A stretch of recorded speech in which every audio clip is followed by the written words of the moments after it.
Hello everyone and welcome to law channel of Adda 24/7। तो आपको यहाँ तो पता है कि जब आप इस चैनल पे आते हैं तो आपका और मेरा एक कॉमन ऑब्जेक्टिव होता है और वो है आपको एक बेहतरीन लॉयर बनाने का। लेकिन क्या what it takes to become a good lawyer? Is it only academics or getting a good rank in one of the entrance examinations and you become a good lawyer? If that happens, then I'm sure that it will be just like a person who has all the knowledge but doesn't know how to apply it in the real and the practical world. So, in this video today, I want to discuss some of those skills that will help you to become a good lawyer.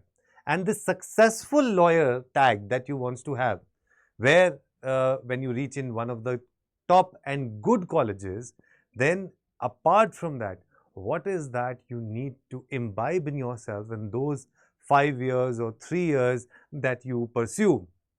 What are those personal traits that you need to incorporate and inculcate in yourself so that you become a good lawyer? So, आज की video में हम थोड़ी सी उन्हीं चीज़ों पे बात करेंगे कि वो ऐसी क्या चीज़ें हैं जो आपको एक सक्सेसफुल लॉयर बनने में हेल्प करती हैं। और उन्हीं में जो पहली चीज़ आपके सामने आती है वो है डिसीजन मेकिंग प्रोसेस। नाउ हम में से बहुत सारे लोगों को अलग अलग टाइम पर कुछ डिसीजंस लेने में दिक्कत होती है, चाहे वो पढ़ाई करने के समय पर डिसीजन लेना हो कि भैया पढ़ाई कर लूं या एक दो रील और देख लूं, या मेरे को इस वक्त बाहर एक मूवी लगी है, क्रिकेट खेलने जाना है, या मेरा पेपर है तो 2 पैसेजेस और कर लूं। ये ऐसे डिसीजंस लेने में हमें दिक्कत होती है। तो अब जहां पर एक किसी इंसान को एक अच्छा लॉयर, सक्सेसफुल लॉयर बनना है, तो वहां पर उसकी डिसीजन मेकिंग प्रोसेस या उसकी डिसीजन मेकिंग जो एबिलिटी है, वो एबिलिटी बहुत अच्छी होनी चाहिए। उसके जितने भी डिसीजंस हों वो जुडिशियस होने चाहिए, हमेशा सोच समझ के लिए होने चाहिए एंड हेस्टी डिसीजंस नहीं लेने चाहिए। एक ऐसा इंसान जो हमेशा अपने हर एक काम को उस तरह से करे जहां पर उसको पता है कि इसके कॉन्सिक्वेंसेस क्या हो सकते हैं, राइट एंड रॉन्ग के बारे में पता हो। और शायद इसीलिए जो लॉयर का प्रोफेशन होता है उनकी ड्रेस भी it is in black and white, because they also need to have that clarity of thought and needs to be in black and white. So decision making process आपका एक बहुत अच्छा होना चाहिए and it should also be uh, judicious in nature. Next जो point हमारे पास आता है communication skills.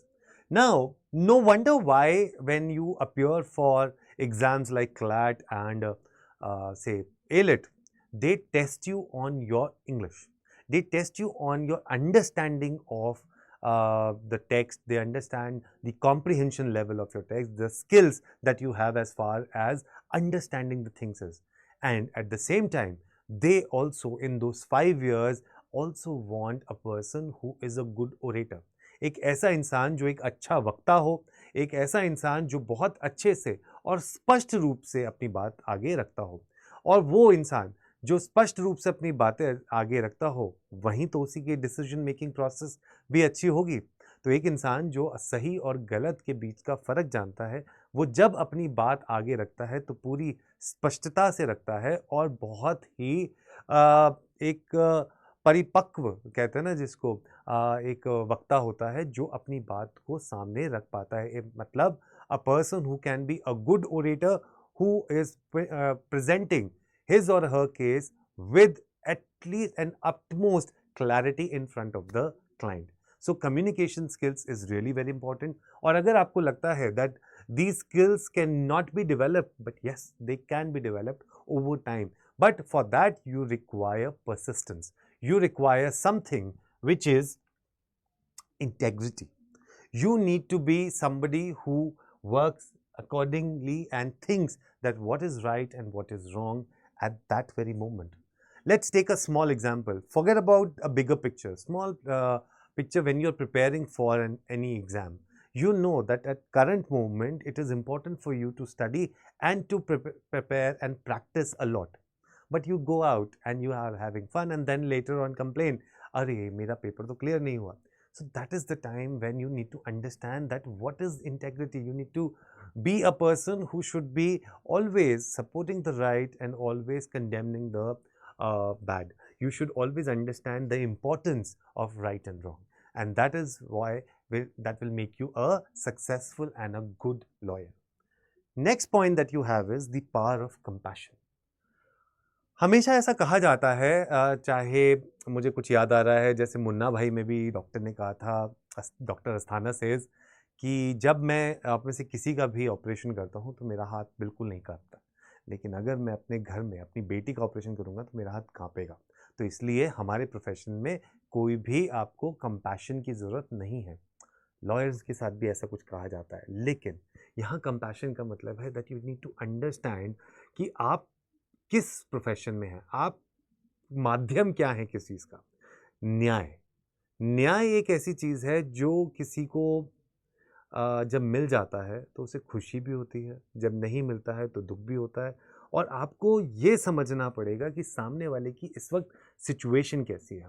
अगर हमें एक लेवल पे कोर्ट तक आने की ज़रूरत पड़ी है, या we are seeking justice, alright, and that is the time when somebody at least hears you out and can feel that yes, there is something that is wrong that has happened with this person.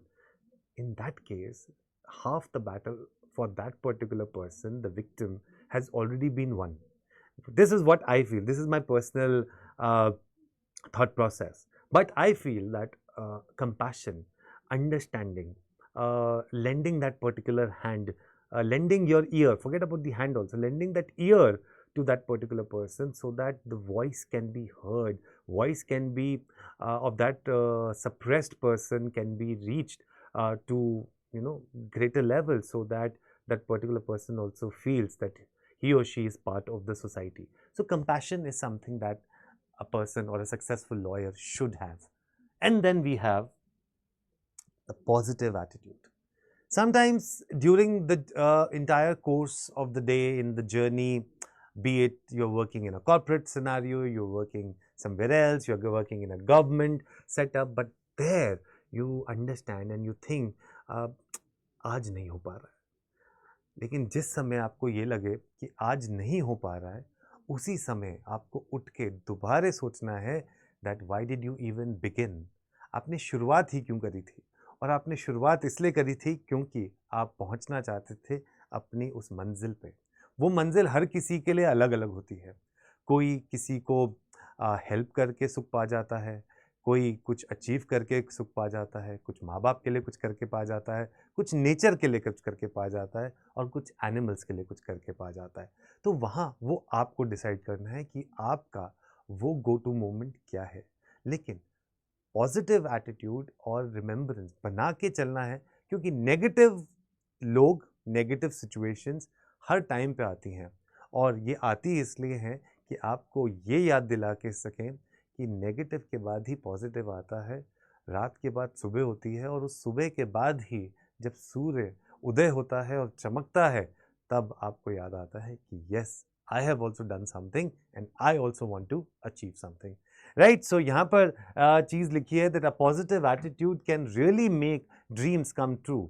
It did for me. जब भी आपका positive attitude होता है ना, हमेशा जब शाम को जब सूरज छुप जाता है, तो इसका मतलब ये नहीं है कि उसकी तपिश या उसकी चमक चली गई। वो अगले दिन जब सुबह दोबारा जागता है तो वो बताता है कि दुनिया में देखिए, जो गिरकर संभल कर उठता है, चलता है, गिरकर संभल कर चल कर दौड़ता है, जीत उसी की होती है। तो आपको भी जीतना है ऐसे ही, और आपको बनना है एक सक्सेसफुल लॉयर। तो मैं तो चाहता हूं कि आप जल्दी से पहुंचे अपने उस पसंदीदा कॉलेज में, चाहे वो NLU हो, या हो CLC, या हो LC1, या हो LC2, या हो BHU, या कोई भी ऐसा कॉलेज जो आपने अपने सपनों में देखा है, जहां पर आप जाके बनना चाहते हैं एक सक्सेसफुल लॉयर। तो आपको आना है हमारे पास अड्डा 24/7 पे, क्योंकि यहाँ पर हम करेंगे लॉयर बनने का सपना जो कि अब होगा अपना। All the very best. This is your friend Ashish Garg with this video. Stay tuned and do tune us for more such informative videos. Take care and all the very best.